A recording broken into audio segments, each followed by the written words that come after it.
Mutum Ibungo Elias Bungo nupimacha amabu anja naptheknabagi RPF ki payalusingna piba serak tirigani nanja naptheknabagi film sinasi kadungaidesu RPF na compromise tawroyam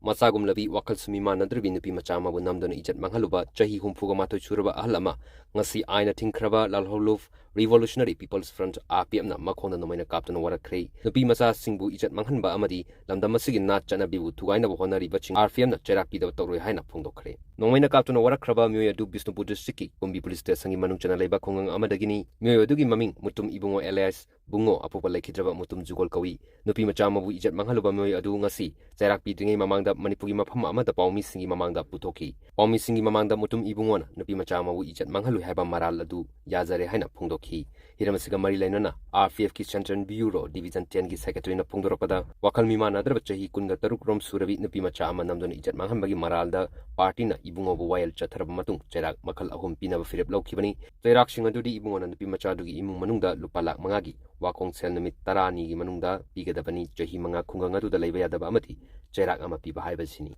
tokriba thodo dugi matangda hai Ibungo gi mayumda nupimacha duna TV yengma changlakpada achengma tanja lauraga charhaidraba sajat Ibungo na chathakibani Ibungo na wakhal Mimanadrabi nupimacha du ahumlak namjanam thiknakhi mamai thangda nupimacha du thagi khongkap laktabadagi PSC amada tha sigi mapanda layengba chalba matamda tha ahum rongi angang ama naupure haiba khanglakibani masigi matangda party da wakalakpadagi tha sigi taragani panda RPF na phagatona wahangpong chathakhi madugi matung RPF na marangi matung ina cherak pibani haikhi Hiramsida Revolutionary People's Front RPF ki Central Bureau Division 10 ki Secretary na achumna hai kumbi tara khongdagi Mutum Ibungo Elias Bungo apopgining leikidraba jugon sing somda lebiliba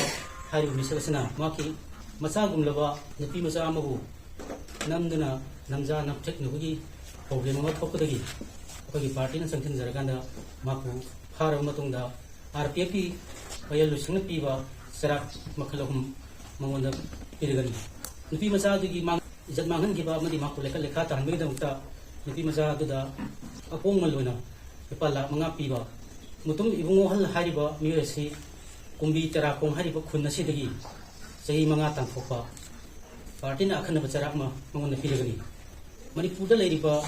kundaminariba kang khudingna khangminaba yabasi matam amada kanglaipak koromba ngasina Manipur kaukraba akhagi irepak iramdamsi 33A da yudo nungda lairen pakhangna hamba karakpadagi sarona chahi lising mari asida puari ama leijare haidna ngasi foda khone sautok sariba asigi manungda chanabi na tradition custom sing adu akhoi haukraba leikidawa layuraba ipai pusinadana ngakuna thambirami akhoi na chanabi sing adugi masat namoina community khudingmaki ahal oiraba mapa mama saklaga miisina asamasu tunggi jumbiral oigidaba singda akhoi identity ga mari leinaba sana kaung sing adu takpi tambiduna matang kuinagi mamangdagi akhoi ngasi sautok sariba sai isimari helaba puari asing preserve tawda akhoi chanabi na asisu preserve tawna lai habisi akhoi pudingna khangnan ra leire amadi ningsing sangi masa masu singda takpi tambiga ba al oiraba miusing aduna nat tami yang ganda masa masu miusing aduna namjan naptheknabagi sanadi hamlan bigna singba hong kaya damni masada chathakli hairiba film sinasi kadungaidesu RPF na compromise tawroyam sung hairiba sing mumiusing kadungku RPF na reipa kedamuk amadi akhoi tradition custom book kan nabi nawta sigumba tawri mumiusing adu compromise tawri haiba fonsi hamjari lona nisi hairiba ipagumlaba Mutum Ibungo Elias Bungo chahi hukum mathoi suraba asisu akhoi party gi waylusing pigiba charagasi ngakna chatkadabani amadi chahi lising mari hena kon preserve to ngak sena ikai pusna tambiram laba asi akhoi sauthok chariba puari manung changna ko tradition custom singa la ibu singdu kaida thamba si apki pandamni harisi thamjari bagum icha gum lebsida nanjana tawbi harisi chani janing bra haibu mangka hagi ai lange asoiba yam thina na sa amon sing da tawje akata na ni atom to je yero aduga yesu ye yero hen kun ko